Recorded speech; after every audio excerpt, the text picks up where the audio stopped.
మీ మీద రాయిసి చూడండి, మీరు పట్టుకోండి.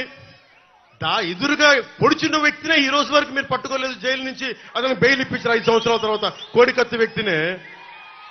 ఈ సెంటిమెంట్ డ్రామాలు దయచేసి ఆపండి. ఈ నాటకాలు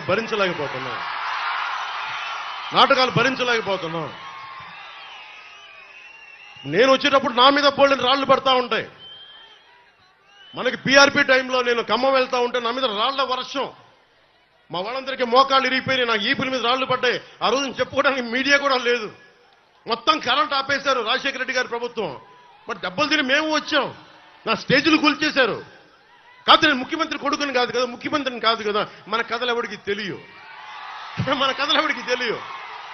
జగన్ గారికి ఎంత రాగానే అయ్యయ్యో ఎంత బాధ జరుగుతుందండి. అయ్యయ్యో పాపం. అమర్నాథ్ని తిరుగు తోటలో కాల్ చేస్తే పాపం లేదు. అది